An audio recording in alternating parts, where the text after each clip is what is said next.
Satnam. Today I'm doing a short video while I'm around my family's for the Christmas break, and this year, since around September, October time, I've been experimenting with doing no spend and being frugal. I'm excited to carry it on through to 2020. I've also been learning about financial education a few months back last year, and I've been really interested in the works of Martin Lewis in the UK, Susie Orman in the US, and I've just started reading The Richest Man in Babylon, which is a really interesting read. It's full of short, insightful stories, and I love how it was written in the 1920s by a map maker, and he's as if he's directing people through their life and how it can be. So along with the no spend, I've also used my bullet journal, my A5 bullet journal, to track my finances. And one thing I really noticed was when I was doing the colours of the keys of what I spent and what I didn't mean to spend. So I'd have green for a need, and then blue for a want, and then red for something that I bought in the moment, or it was an error, or I got the wrong thing, and I'd underline it in red. I'd also underline it if I would lend money out. Now this is a key point, and it's also in the book that I'm reading in the chapter on the token box. I believe it's very similar, because as I noticed throughout the months, there was a lot of red lines under a certain person. Now obviously you can lend money to anyone. You could lend it to your friend, your sibling, your partner, whoever. And that doesn't really matter. It's the act of doing it that matters. So I was getting a lot of red lines, and I realised it was for £10 here and £30 here and £50 there. And some things were needed in the moment and there was no way around it, such as DIY. We've just done a whole DIY project. The floor is beautiful, and once you've done one part of it, then you realise, oh, I need another thing, oh, I need that tool, and it's hard because the money just goes whoop. So thankfully the floor is done, and hopefully there won't be any DIY niggles for that project that go into 2020. So regardless of the DIY, there was a lot of red lines, and I noticed that when I calculated all that had been borrowed, it came to around £130. Now that might seem quite a small amount. However, it's a good example that money coming out at different times, £10 here, £20 there, it may seem like nothing, but overall, within a month, that's a lot of money.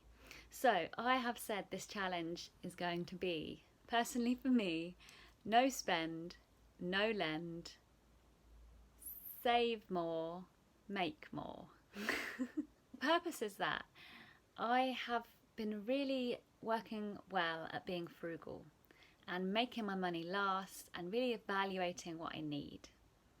Obviously I do slip up at certain times, and I think the place I slip up most is if having a shop and the thing I want isn't there, and then I'm there anyway, so I look at something else I might want, and then I go and buy this thing, and then there's a £5 limit at the shop, so I just buy a bit more in order to get to that limit.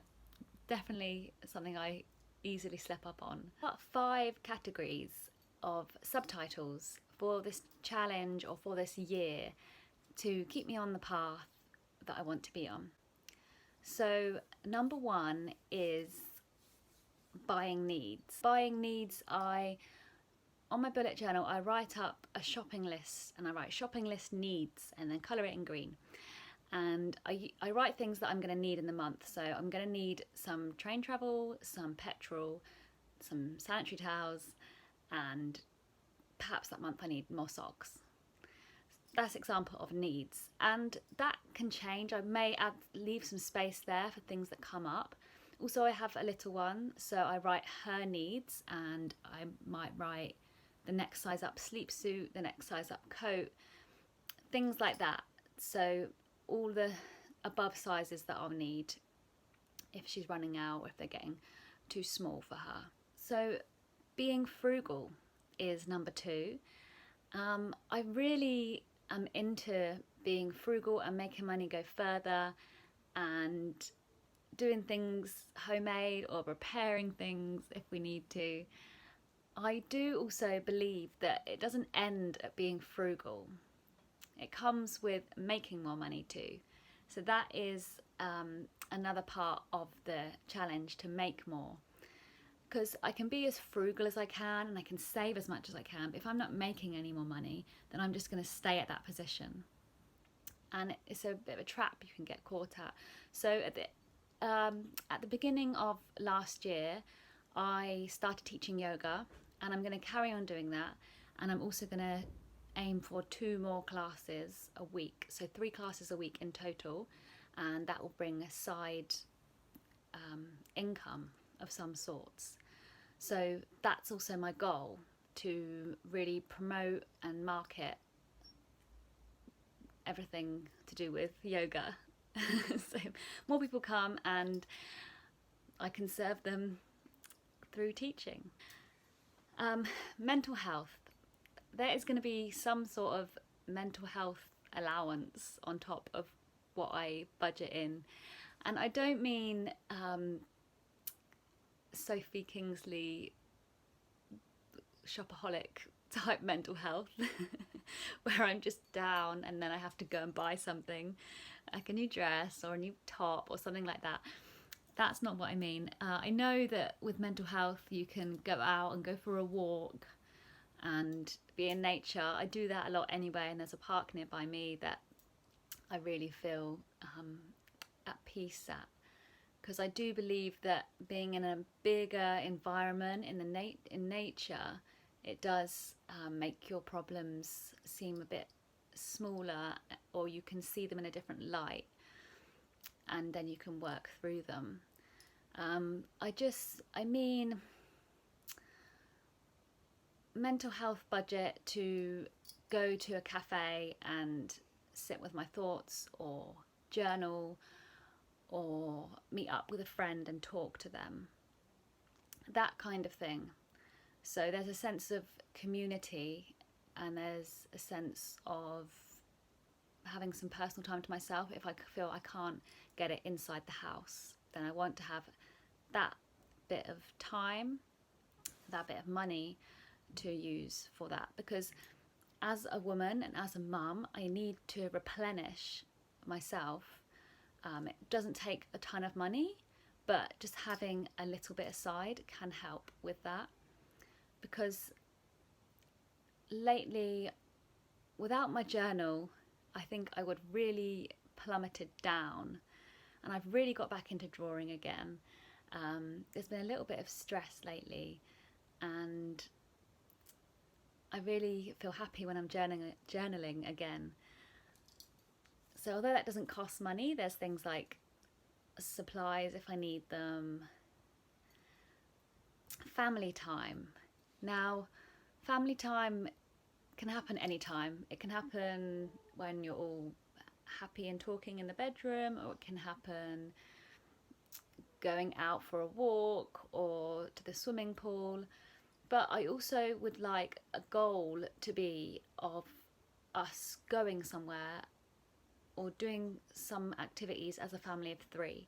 There's a lot of family members, and often I can feel that it's us 3 plus so and so, so and so, so and so, or us 2 plus so and so, so and so, so and so. And I really would just like a close knit time away. And again, that doesn't have to come at a huge price. It's something to factor in. Education. So a lot of people that do no spend challenges I see, they don't buy any books or any courses or anything like that. I am going to challenge that a little bit. So for Christmas, I have been bought 2 books, and I'm going to borrow at least 3 books. So I'll be good for a while. at the moment I just tend to read in bed when she goes to bed. So that keeps me going for about a month or so. I also have the library and I bought a book from there recently. However, the ones in East London do not have a great selection and have a long reserve time. I'm always checking the app. I did buy Audible when there was a deal on, and that's great because when I'm out and about I can put it in my ears when I'm pushing her pushchair.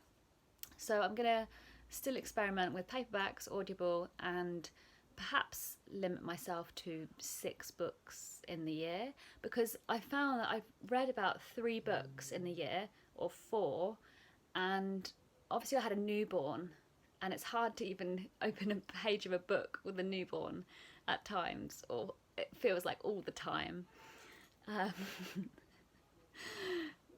So there may be more opportunities now, but those books really made a difference, and I really think back to them, and I think if I'd read 25 books I wouldn't have applied them so much to my life. I loved reading How to Make the Beast Beautiful by Sarah Wilson. I loved reading Playing Big by Tara Moore, and getting into Cal Newport's writings.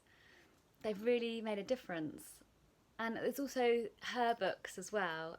She's been bought 4 or 5 books for Christmas, and I've got a bunch already.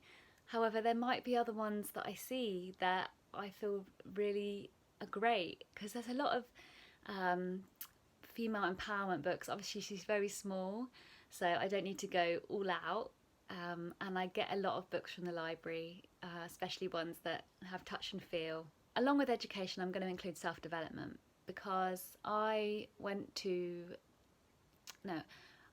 did 2 courses last year and a third the year before.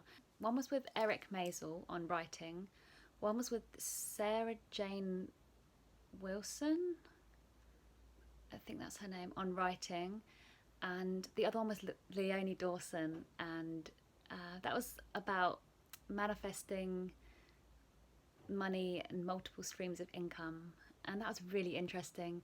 It was an online course of 4 to 6 weeks, and there was a Facebook group, and it really motivated me. I really felt some empowerment and encouragement from it, and I did buy myself a Christmas present. Each year I do this. Last year it failed. I didn't get to fill in my book, but this year I did get Leonie Dawson's Shining New Year, which I'm writing video notes in now. The books and with courses, I don't believe you need to do 1,000 courses or even 10 courses in the year.